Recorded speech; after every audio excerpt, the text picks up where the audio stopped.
Dynasty Kings, football by the numbers. Ain't nothing prehistoric about it. It's the fantasy land before time, man. You dig?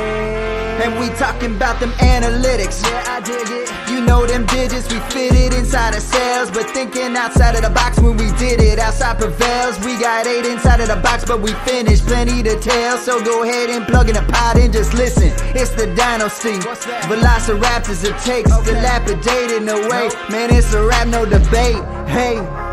Breaking it down with a dynasty. Often reside with the pylons be. Often we talking about dynasty. Rocking with reach at the times you'll see. Oddity pocket online on me. Too much subjective is not for me. It's not for me. I'm rocking with the dynasty. Dynasty. Locking the lineup and I don't need filming the fables cause finally I got all the facts, no anomaly. Yeah. Let's get it. Y'all reach is T-Rex at best. And I don't mean to go flex. I'm a dinosaurus to death. Yeah.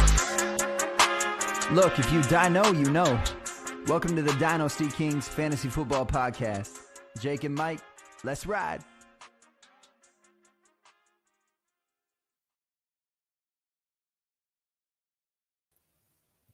All right, welcome back to another episode of Dynasty Kings. I'm your host at FF_Dirty Mike. Name's just Mike. You guys can find me at Campus to Kin. Haven't done a lot of work with them yet. Not yet, lately. First off, I want to give a quick apology. We've done this twice now in a row, so I'm very sorry about giving too many apologies out here. Jake's been sick. I'm transitioning out of the Army. If you guys haven't known, I'm in the Army, still wearing my work shirt here. Just got a new job, super hyped about it. Just bought a house, very nervous about that, but also very excited. So it's been a very busy personal week for me. Plus, I don't really enjoy talking football by myself. Not that I don't mind it once in a while, but nobody wants to sit in a room by themselves and just talk to themselves. So without further ado, let's get into it. So we're here to talk about late breakouts, free agents, and some buys and sells.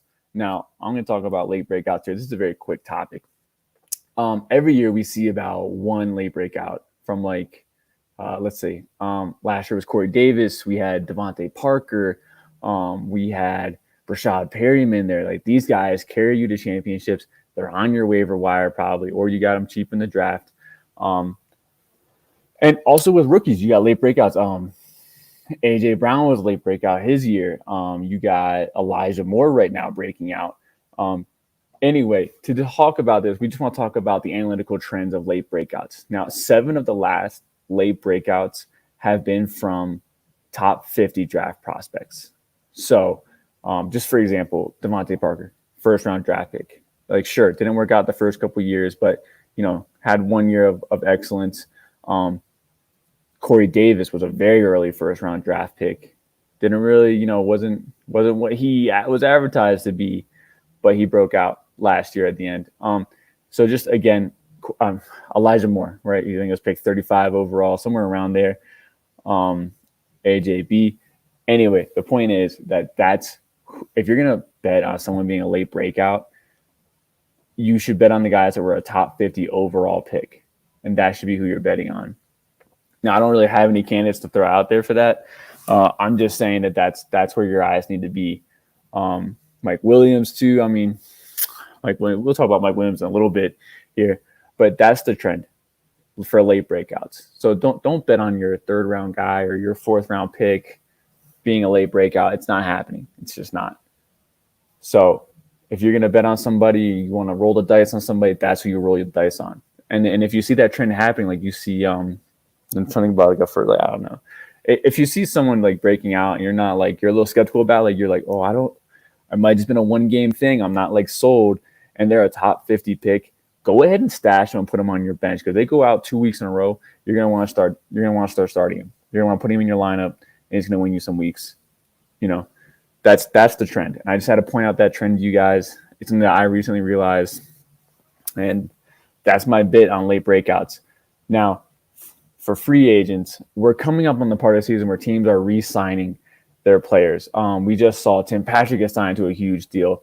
And I think I instantly tweeted out, I think I tweeted out last week actually, that the Broncos shouldn't re-sign Courtland Sutton. Let's be real. Tim Patrick is the exact same style receiver. And he's the one getting the target. He's the one getting the looks. I'm not doubting Courtland Sutton's skill. I'm just saying that it would be a waste of money on the franchise to keep Courtland Sutton around. and they can put that money in some other good use somewhere else, like maybe a new quarterback, you know. And then they went out and re-signed Cortland Sutton like the next day. So, and we'll talk about that too in a little bit. But free agents do reshape teams. You know, the Patriots had no wide receiver core, and then all of a sudden this year they have a very interesting wide receiver core, but definitely an improvement, 100%. And sometimes there's just too many mouths to feed. There's just not enough of the pie to go around, and that ruins the value of other players. You know, running backs by committee, for example, you have one stud. You have Melvin Gordon. He's a stud. And then they drafted Javonte Williams, which then ruins Melvin Gordon's overall value because now they're splitting carries the whole year. And Melvin Gordon has been a pleasant success, honestly, like the whole year. Like he's done better than most people thought he would do. I couldn't tell you what he is right now for PPR, but actually I can't. Let me just tell you right now. But yeah, so these free agents will reshape. Oh, it's RB20. Yeah, that makes sense. Back in RB2. And he's splitting carries with Javonte Williams. I mean, his last 3 games in a row, 57% of snaps, 53% of snaps, 43% of snaps. He's trending downward, but I mean, he's been pretty consistent. He's been pretty solid. Anyway, back on topic here.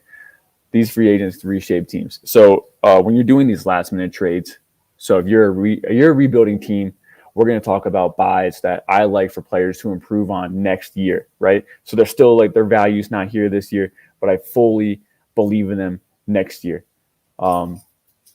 And yeah, so you want to get ahead of the curve there, trade away your old veterans and stuff like that. You don't want to buy D-Hop. I mean, like D-Hop's good, 100%. Been injured. I'm not out on D-Hop. I think the better days are now behind him. You know, that's all there is. I mean, look at the fall of Julio Jones. Like, I don't know what he's worth anymore. Maybe a third. He's not worth a second. He's not even on the field. And the best ability is availability, right? You can't play because you're always hurt. Like, how are you going to be good at my team? Will Fuller, super skilled. Hasn't played I don't think he's played a full game this year. It's not that I don't believe in the talent. I just don't believe in his body to stay healthy. So, again, free agents, it's good to keep track of contracts because you can focus on how the landscape of a team is going to change soon. The Buccaneers, they're a fancy gold mine, right? I think Leonard Fournette is due for a contract. Tom Brady's got 1 more year. Chris Godwin's a free agent this year. Antonio Brown is definitely gone after this year. So, it's just going to be Tom Brady and Gronk for 1 more year, and then you got Mike Evans. You know, that's it. And then Godwin's going to go somewhere else. And what if Godwin goes to the Eagles? I mean, Jalen Hurts isn't throwing the ball nearly enough to keep more than just Devontae Smith relevant. Not that those other guys are skilled, but you get what I'm saying. It's a small pie. They all can't eat from it. It ruins the value of some players, and then super talented players cannibalize each other because they both can't be on the field at the same time. Like the 2 tight ends on the Patriots, Jonnu Smith, Hunter Henry. I mean, obviously Hunter Henry is now the most valuable tight end on that roster, but obviously neither one of those guys were the hype they were like a year ago, 2 years ago. They weren't. They don't have the same value anymore. Their value's gone down, and they're on the same team now for 3 years. So good luck trying to get them off your roster or trying to upgrade. So let's get right into buys. And let me get my notes out here. My first dynasty buy is Elijah Moore, rookie sensation. He is. I really want to say he's wide receiver 1 over the last 4 weeks. If not, he's guaranteed top 5. So, and I understand the concern. Let me pull up his stats here. So his last 4 weeks now for his breakout, snap share. Now I'm just gonna go off snap share. 36% snap share, right? Nothing special. We're not about it. Went 6 for 67. That's 13.1 fantasy points. Like, sure. Okay. But then he goes up to 60% snap share, then 56, and now 67 this past week. And I was watching their first drive this past weekend, and he wasn't on the field for that red zone. And I was I thought maybe the breakout was a little bit false because of that, because I actually really was concerned. I was like, oh, it's going to be a bad name for Elijah Moore. But then they started playing the rest of the game, and he absolutely just tore it up. And what's crazy is that, if you look at his size, his profile from college, sure, he's supposed to be a slot guy, and that's not true at all. He has been primarily lined up in the X this whole season. I got the numbers here right now. He is lined up outside 72.6% of snaps. he's 5'10". He's 5'9.5", but 5'10", and that's crazy because he can get separation. He is the real deal. He's what he was advertised all season to be, and we're currently in the middle of his breakout. So his value really hasn't caught up to him. And now the main concern, which is my concern too, because I preach situation a lot, is that he hasn't done it with Zach Wilson. But on the other hand, you can look at it and be like, well, he did it with Mike White. He did it with Tony Johnson. John Johnson. Excuse me. John Johnson. And he did it with Joe Flacco. 3 quarterbacks who are widely considered in the league washed. I mean, I didn't even know who the first 2 guys were. Obviously, I know who Joe Flacco is. I think he's underrated, but, we can talk about that some other time. But, yeah, I mean, this guy's doing it with garbage QBs. And everyone's like, well, what's wrong with Zach Wilson? Why are these other washed-up quarterbacks being successful when Zach Wilson can't be? It's because I think Zach Wilson's mindset is still college. He's trying to sling the ball and play ball the way he did at BYU, and he's not transitioning well. And I think him watching these other quarterbacks be successful is now clicking in his head. I think it really is. I really do. We'll find out. We got 6 more weeks of football, and I think they're going to click. I think he's going to realize it. I hope to see a transition in his play. I believe that he can do it. I believe in the coaching staff. He's young. I'm not out on him yet. I just think he's looking for that deep bomb like he always did at BYU. And BYU is still playing that way, by the way. But anyway, so Elijah Moore is my buy this week. And like, it's hard. Like I asked myself because Elijah Moore was my wide receiver 2 in the pre and post draft. All about Elijah Moore. I asked myself, would I trade Elijah Moore for Chris Godwin? That's hard. Like my initial thought is no, I wouldn't. And like you also have to like bring yourself down and just ask yourself, do I have rookie fever?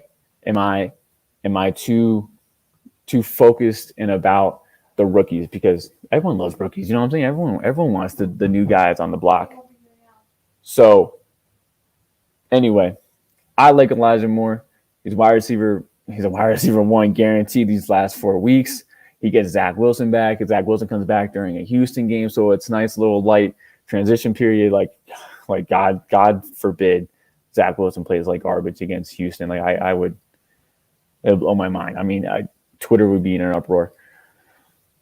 But Elijah Moore is my number 1 buy if I can get him in Dynasty anywhere. Like he is the guy that I want to focus on as far as a wide receiver goes. Because Jamar Chase, price is through the roof. Devontae Smith, his price is through the roof. But Elijah Moore, I think his price is still reasonable right now. Like he can be a wide receiver 2. I tweeted out pre-draft that he can be a wide receiver 2 for the next 8 years. And right now, I mean, he didn't play. Let's see. His breakout has really been happening since week 7. I mean, I don't know what I want to call let's just call week 8. Week 8 to week 11 has been a real breakout. And he is currently PPR wide receiver 38. 38 after like 4 weeks of actual value and the other like 7 weeks of just nothing because he really didn't do anything at all. So I'm going to move on. JT just ripped off for 5 touchdowns in 1 game. He's breaking Latavius Thomason's like 100-yard, like scrimmage yard record for consecutive games and stuff like that. And it's clear to me now that I think the Colts are rolling into an offense that just feeds through JT, which eats into Carson Wentz value. So, that sucks because Carson Wentz, I really believe in his coming back. I still believe in it. I think it's these quarterback for the future. It also hurts Michael Pittman's value too. But anyway, and in a few leagues, I put out some offers for JT where I included all 3 of my future firsts. They're not early firsts. Like, so you have to like realize that they're not early firsts. And I have young running backs on that roster already. I have an Antonio Gibson on one roster. I have a DeAndre Swift on another roster. So I am putting in the final piece to my team that I think will just be an actual juggernaut for years to come because I already have everything else set up. I just need that RB2, which is actually really an RB1 because JT is the dynasty RB1. So I'm trying to put out ridiculous, ludicrous offers for him. I'm throwing in old vets like D-Hop and Melvin Gordon. I'm throwing in those guys and some of those offers too because it's just like I don't think they have much value after this year or the next year. So Anyway, I know it's a no-brainer. JT, go out and get JT, but I'm telling you, go ahead and throw out that ridiculous offer. If you have like that middle of the road roster, that 5-5 team, you're in the middle of the road, throw out that ridiculous offer. So you're rebuilding, probably not. But if you are in the middle of the road team, absolutely throw out that ridiculous offer for JT. All right, let's move on to my number 2 is Deebo Samuel. He's healthy now, and it's very clear that the offense runs through him. I mean, it's very clear. Elijah Mitchell gets hurt, and Deebo gets like 8 carries this past game. Like he gets 1 target or 2 targets, 1 catch this past week, but the offense still rolls through him one way or another. Somehow the offense goes through him, yeah. So I like Deebo. I believe in him for the future. There's always 1 or 2 guys that has a career that starts off super injury, and that was Deebo. Deebo was always hurt in high school. That was part of his profile for college, and then went to college, and that was his part of profile for college where he was always hurt. And now he's in the NFL, and he was hurt the first 2 years. He is a broken record, but this year he is now healthy. He's putting it together, and he could be that guy that was just started off rough. Frank Gore started off with 2 ACL tears. I think Adrian Peterson started off a similar way. I know Julio Jones started off that way, but Deebo is the real deal. He's the real deal. His ADOT is super low. Like he's a yak monster.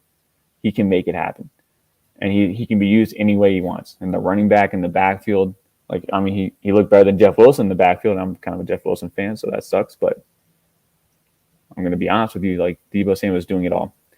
Now here's a player that I think you'll have to pay up for Deebo, but here's a player. If you're going to trade for Deebo, go ahead and try to sell the whole injury story. Like, absolutely. Get yourself a little bit of a discount if you can. But Deebo's getting this stuff done with Jimmy G as a quarterback. Now, this next guy, I like for next year, right? And I think his price is low right now, but that's Dalton Schultz. Dalton Schultz is a phenomenal running back. And tight end. He is PPR tight end number 9 on the season right now. Now, Dak hasn't been playing well, right? He played this past week with Dak, who was just doing terrible. If you watch that Chiefs-Dallas game, I'm sorry. But he still caught 6 of his 8 targets for 53 yards and for 14.3 fantasy points, all right? That's like tight end premium. But he's PPR tight end 9. So I think Schultz is going to be a tight end 1 the rest of his career. He's young. He's tied to Dak. Michael Gallup is gone next year. And the question that we won't get answered for a couple weeks here, and this is where you're going to have to roll the dice on, is that when all these guys are healthy, including Michael Gallup, is what is Dalton Schultz's target share? Because we haven't seen Dalton Schultz and Michael Gallup on the same field since like week 1 or 2 when Blake Jarwin was still a thing for a little bit. So, and now Amari and CD are going to be out. They were out this past game. They're out the next game. So we have to wait and see until all 4 of these guys are on the same field. And if Dalton Schultz still gets this massive target share, you need to buy in. Like, this guy is going to be the next, top 5 tight end. And I truly believe that. I'm like throwing out Gronk out there, who's been killing it. He looked great last night. But Gronk is 31. He has some injury concerns.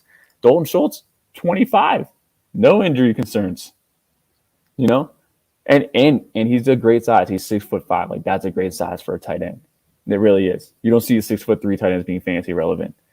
These guys weight up a little bit, but it's whatever. I want my tight ends to catch passes. I don't really need them to block. So he's not the best blocker, but I don't need that. That's not for fantasy. So Dalton Schultz is somebody who I want to add on my roster for the next year, because elite tight ends are hard to find, and that's who I think is going to get their name back up there. Like, that's who I think is going to be the next top 5 tight end next year. It could be this year too. There's still plenty of games to play. Now, Javonte Williams is the other one. Everyone's preaching get Javonte Williams. I am still preaching that too. He's been phenomenal. This 23 class that's super coveted.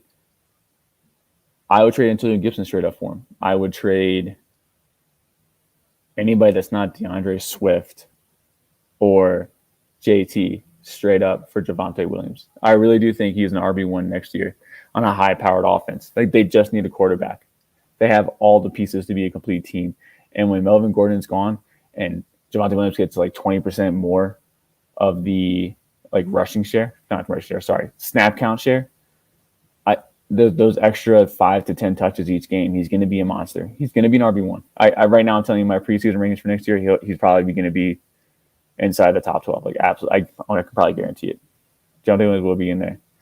So go ahead and get Javonte Williams. Pay up for him. If you're a middle of the road team and you know you can't get one of these running backs coming out next year because they're going to get drafted before you, pay up and get them now. Like these back end first, go ahead and get them. My next buy is going to be, I'm gonna put these two together. I'm gonna put Waddle and Nico Collins together. Now I'm gonna focus on Nico Collins because Waddle's a little bit obvious. I mean, he's a rookie. Obviously, go get him. But Matt Harmon's, who does phenomenal work for wide receivers, by the way. I truly think Matt Harmon is a pioneer in wide receiver analysis. And his reception perception models are very, very accurate in predicting future success. Now, he came out this past week. Now, I'm giving you information on what to pay for because the pay for stuff, and it's kind of expensive in my opinion.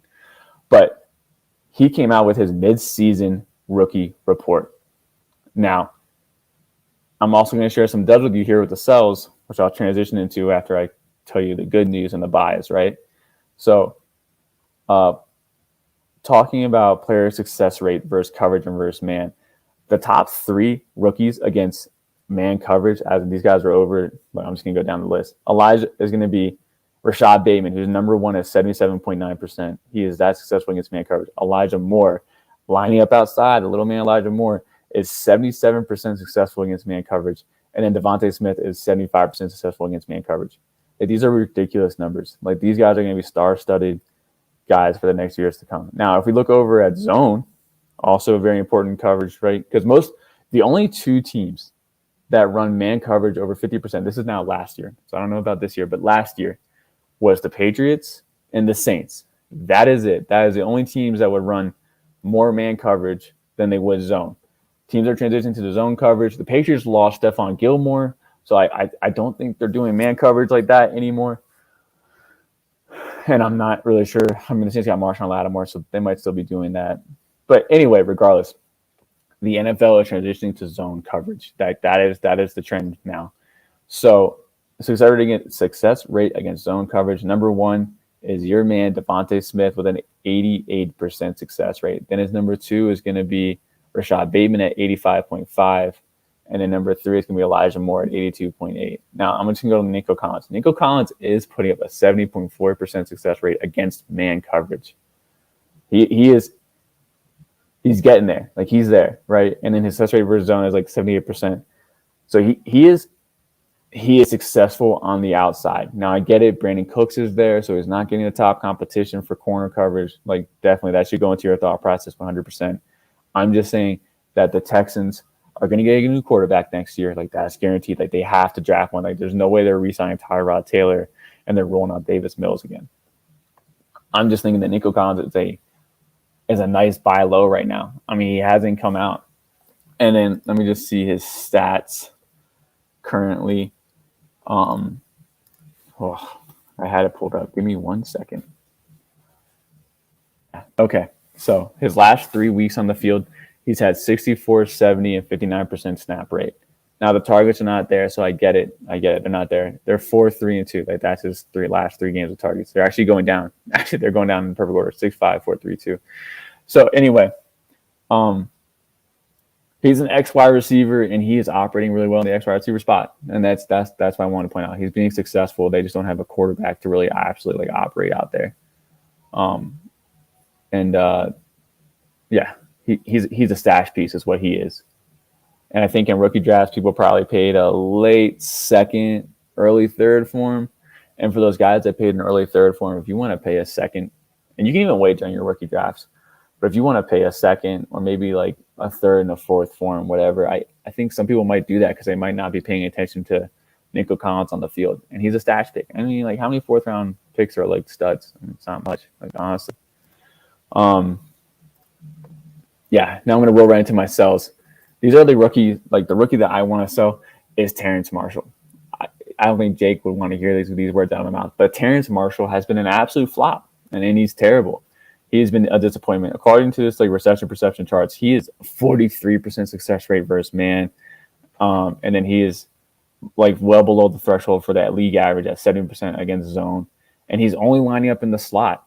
Now, I talked last episode, so not last week, but last episode about pure slot receivers being fantasy relevant. And there's like 4, 5. That's it. I'm talking about like after 5, these guys are like Danny Amendola. Like, who wants that? You know what I'm saying?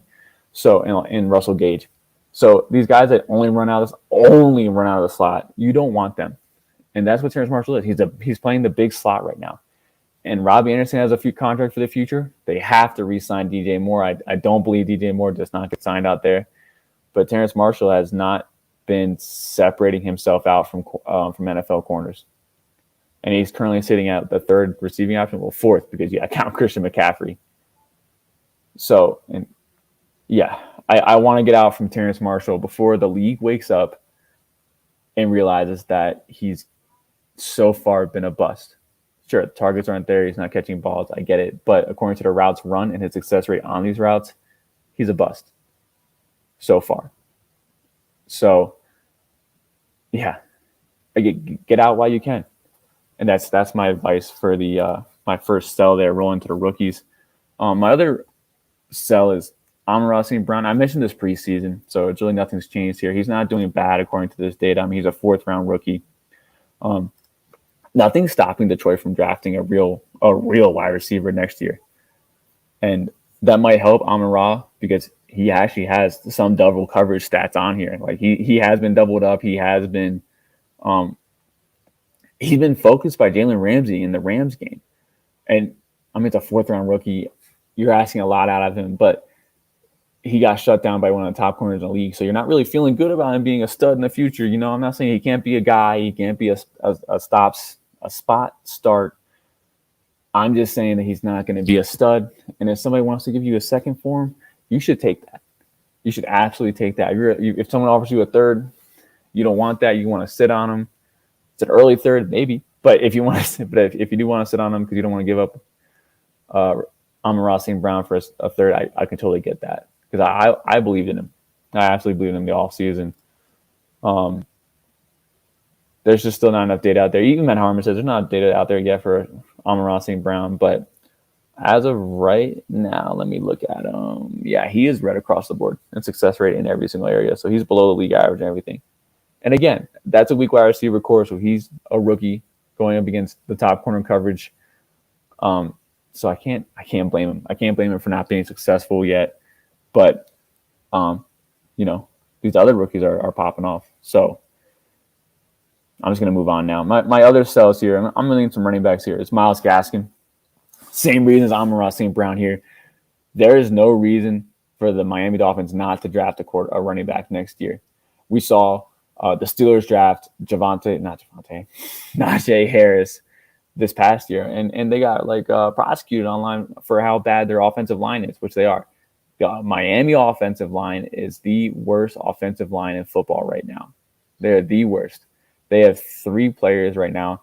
This is old information, so it's not including Week 11. This is more Week 10 information. They have 3 players allowing the most pressures in the NFL. All 3, just the 3 worst. Not one guy, but all 3 other starting 5 are allowing the 3rd most pressures in the league. And Myles Gaskin is a small guy. I mean, he's 200 pounds, I think.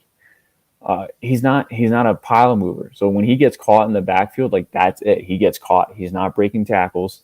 He's not that type of player. And sure, he has some great weeks for PPR. And I think you need to capitalize on that. A running back position is always scarce every year. And if you're not a contender, you need to sell him. You can easily get a second for him. I think you should shoot a little higher than a second. Obviously, don't be afraid to ask for a little more at the start. You're trying to hand somebody a championship. So, way ahead. And then my next one is Devontae Smith. Well, actually, I'll loop these 3 together. Devontae Smith, Darrell Henderson, and Cordell Patterson.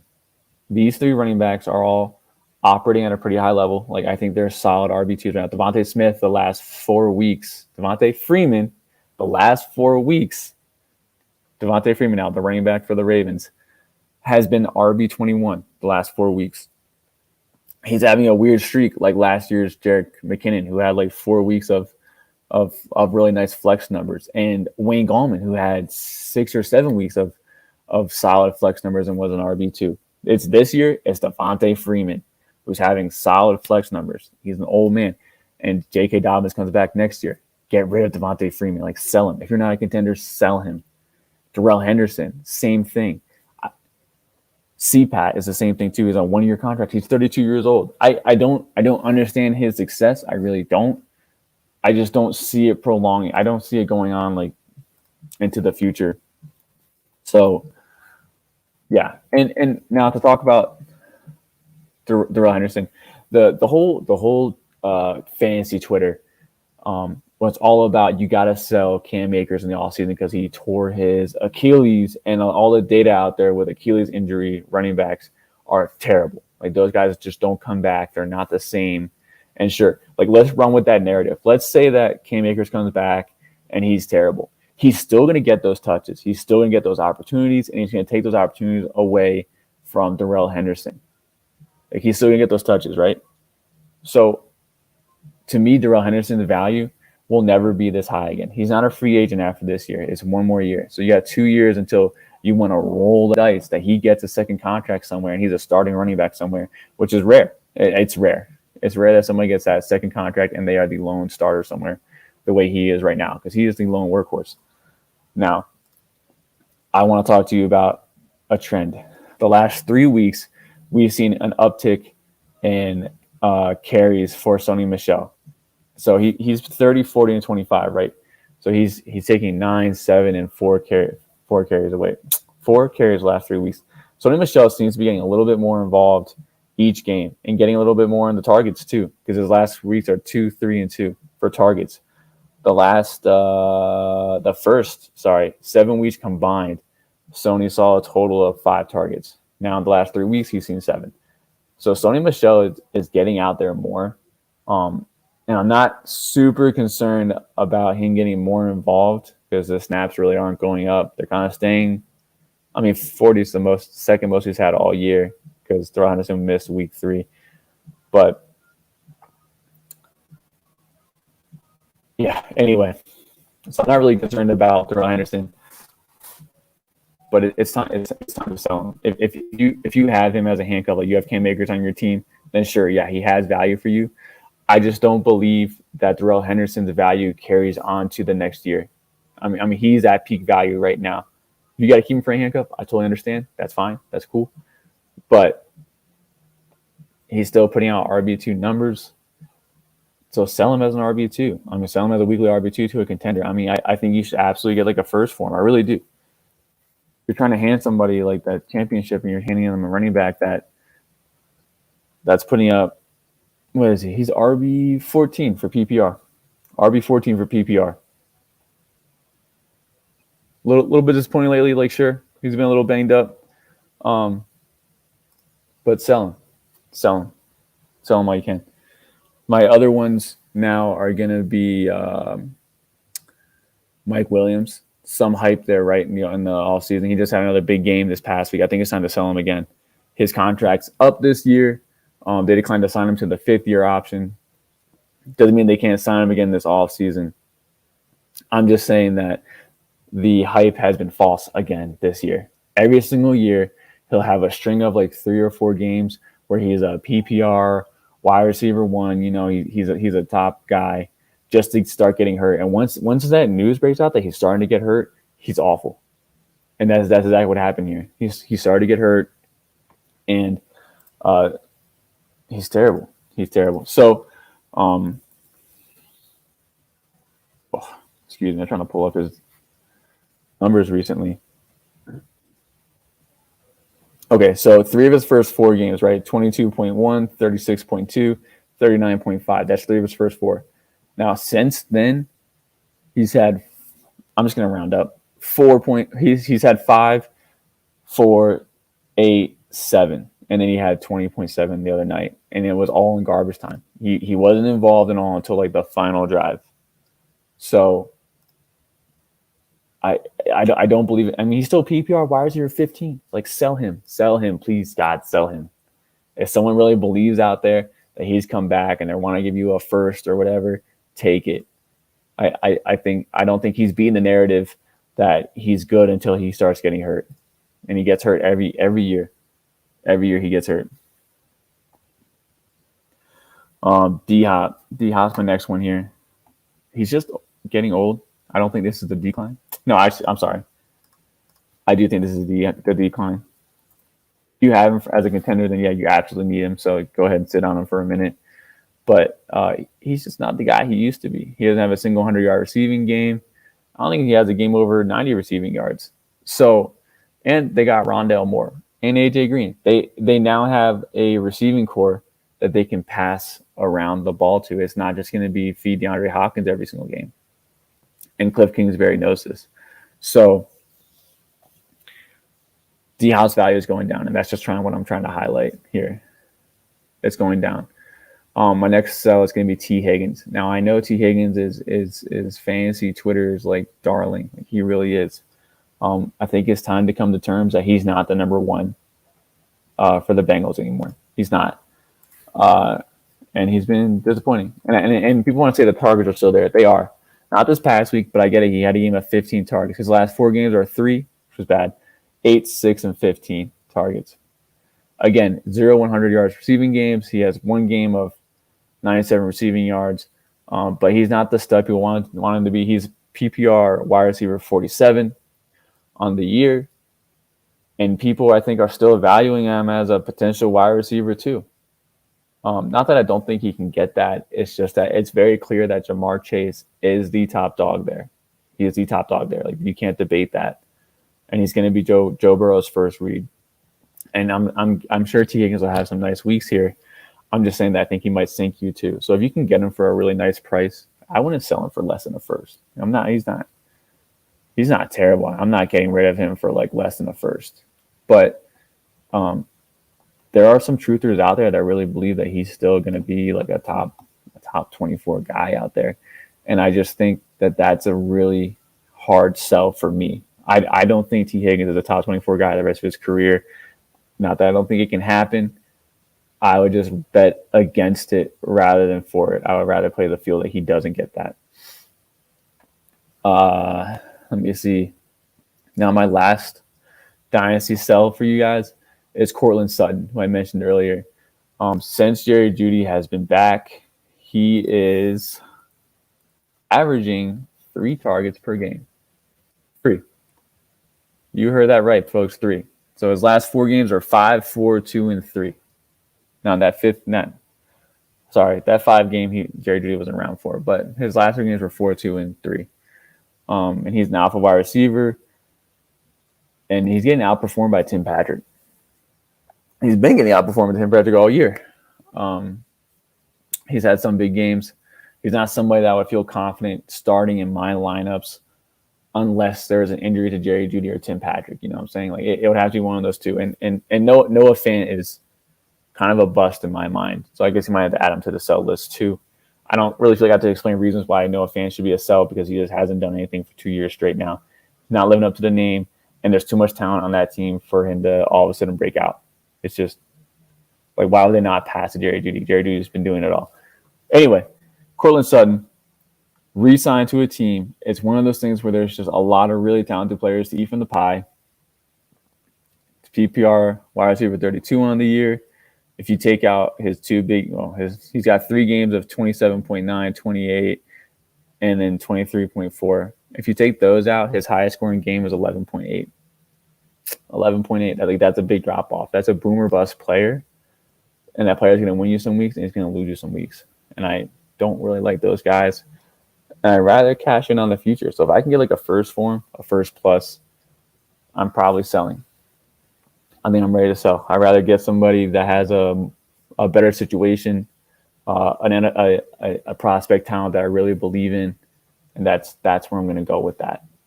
So, yeah, Courtland Sutton, sell him if you can. Don't sell these guys for cheap. I'm not telling you guys to get out now. Well, I said that for one guy, but I'm not saying give these guys away for free. I just want you guys to get the peak value while you can before it's too late.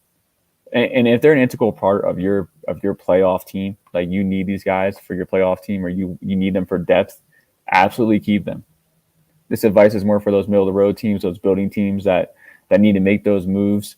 Go ahead and do that. But if you're a contender, then yeah, like don't sell these guys that are are probably going to be studs for the rest of the year. And then, try to make those off-season moves, work your used car salesman magic and try to get them off your roster. But yeah, that's my sell list here. Now, let me talk about Ramondre Stevenson, because I think Jake would really love me to talk about Ramondre Stevenson.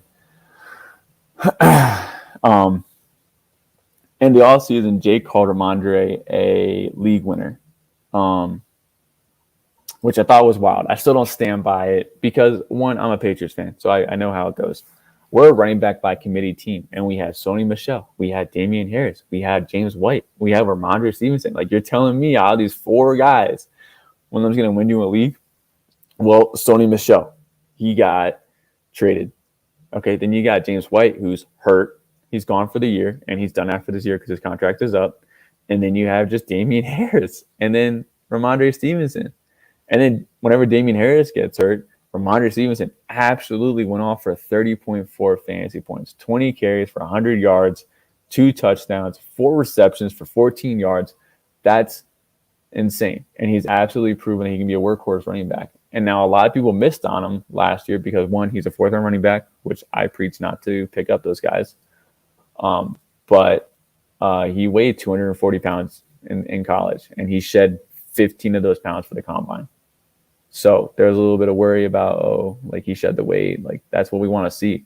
And he did really well. I really like those big boy running backs that, do well in college, and then they shed the weight, Because Ramondre, I think, was averaging, somewhere between 5 and 6 yards per carry at his 240-pound weight. And so losing an extra 15 pounds, you can move. So anyway, I want to give a shout out to Jake for that, because not exactly a week winner, but he's getting there. If Damian Harris gets hurt these next 2-3 games, then yeah, Ramondre Stevenson is an absolute week winner. And we might have to talk about week winners next week. That'd probably be a good topic.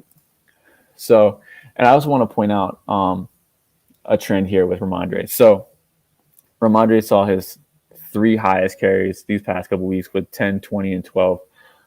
His snap share is 27, 55, and 34. That's his last 3 weeks. Now, Damian Harris, his last 3 weeks have been 39, and then he was hurt, and then 39 again.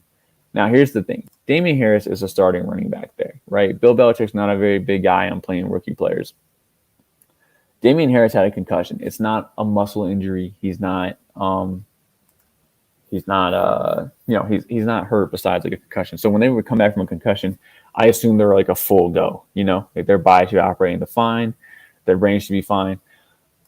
And Ramondre Stevenson got on the field with him 34% of the snaps. This is the most snaps he's gotten in and the most touches he's gotten in while Damian Harris was also on the field and active. So, and they saw the same amount of targets. I mean, Brendan Bolden is probably the pass catching back there. Anyway, moving forward, it's something to watch. You need to watch Ramondre Stevenson. I'm not telling you to go out there and trade for him because, again, it's a committee there. It's a 1-year play for me because the Patriots are constantly rolling out guys. It's something to keep an eye on. And if you drafted Ramondre Stevenson in your rookie drafts, you probably drafted him, let's say, in the mid-3rd. I think that's where Jake took him in my draft for our home dynasty league. And I think for the near and far future, I think Ramondre Stevenson is worth a 3rd. He's proven he can be a workhorse when the main guy goes down. So he's proven to be a handcuff. So I think his value is solidified. If you want to cash in and try to sell him for a 2nd, and someone in the league might do that, I think that's fine. But I'm just trying to give you a pat on the back saying that you made a good pick. This player is going to hold his value. And I love that. Now, these other late round running backs for rookie picks, Chuba Hubbard, he's not getting any more touches now that CMC's back. Khalil Herbert, no more touches while Montgomery's back. And those 2 guys look pretty serviceable. And then Tyson Williams, who was an undrafted free agent, had 1-2 games of relevancy at the start. So, yeah, please don't touch these 4th-round running backs. These running backs that go late in drafts. I don't think they're worth it. I don't think they're worth the high draft capital. There's a personal rule of mine. It's a policy. I think it's a policy for J2 is that we do not trade 2nd-round draft picks for handcuff running backs ever, because they're too bursty. They'll rip off 3 games of relevancy and then disappear. And I think a second round draft capital for single quarterback, well, actually for super flex even, is too valuable. You just can't do that. Man, I one more thing to say, and it just escaped me. Okay. Moving forward. That's really it from. Oh, nope. I remember now. My last sell I really want to talk about is Michael Carter, because he's getting a lot of hype lately because he's looked kind of decent. But Mike White, he just dumps it off to him, like that 9 target game, right? It's because of these little dump off passes that Mike White gives him all the time. Sell Michael Carter. Sell him. Like his last game for snap count was 28. You know, he's a 4th round running back, and you have to realize that these running backs that get drafted, there's certain guys that are a 1 to 2 year window for relevancy. That's a Michael Carter. You have the guys that are 2 to 3 year relevant players. That's kind of like a James Conner, I guess, because Travis Etienne is there. Travis Etienne is going to eat into it. And then you have the guys that have like maybe that 3 to 4 year window, and that's your Jonathan Taylor, your DeAndre Swift, and it can go farther than that. Like Alvin Kamara is like a 5 to 7 year type of starter. Anyway, you have to like put these guys in windows of relevancy and try to sell them in those windows of relevancy. I think Michael Carter is a 1 to 2 year window guy. The LaMichael P. Ryan, he was a 4th round running back last year. This year they drafted Michael Carter, 4th round running back. Our running game would really help that Jets offense because they'd have a more lethal threat through the middle. Because Michael Carter is just like Myles Gaskin. They're very similar in size. They need the holes to open up. They're not going to push a pile. Sure, they're great for PPR, sure. But these guys won't win you championships. Like that's my point. They won't win you championships. Like a spot start, sure. But if you can cash in high on them while you can, then do that. I mean, you probably drafted Carter in the 2nd, maybe the early 2nd. You really believed in him, and he's PPR RB number 18. Sell him for a 1st if you can. Sell him for a 24 first if he's not really relevant for your roster. He's just kind of like, you know, a guy you put in once in a while. Sell him for that future draft capital, because like 2 years later you're like, oh man, that guy I sold Michael Carter to, he's third to last in the league, and now I have a top 3 pick. And all you did was sell a guy that was relevant for a year or two. And a back end RB2. Oh, he's a mid end RB2 this year, okay. But I really don't think that holds up, and it really shouldn't, unless Zach Wilson learns how to dump it off and stop looking for those long bombs to a Corey Davis that doesn't know how to separate or jump for a ball. So that's my last sell is Michael Carter. Moving forward, I'm going to talk to you guys about my Devy Friday preview here. So this is the end of the episode. Now Friday, I talk about college players. We're really rolling up on the end of the season. You really need to get to know if you're a rebuilding team or not by now. Maybe you're still in it. Like, that's cool. If you have 7 losses, you're definitely out. Like, stop. You're not going to make it. But we're going to talk about, 1, the Senior Bowl, the relevance of why it's important to pay into the Senior Bowl. And then 2, I'm going to show you guys some trends of players outside the Senior Bowl, right? How some really hidden talents have come forward and come out of the Senior Bowl. And then he doesn't know it yet, but I'm really going to try to get Austin from Campus to Canton, one of the founding fathers of Campus to Canton. I want him to get him out because I want him to explain his new model that he's looking forward to and stuff like that. And then I hope to get, well, I'm getting a little too far in the future. So we'll just stop it. I want Austin on here because I want him to tell you guys his new process for pointing out duds after their freshman season. So anyway, that wraps it up. Thank you so much, guys, for tuning in. And once again, we're sorry for that long break. Just in a transitional period here. You know how it is in your mid-20s. You're hustling. You're really trying to figure things out. Jake's going to be back next week, I hope. But yeah, I miss my partner, and I can't wait to talk to you guys Friday about the Reese Senior Bowl, the process, the importance of it. Hopefully, get Austin out here to explain some prospects he likes, but also his recent work. And yeah, thank you again, guys, for tuning in. This is Dynasty Kings. Have a good night.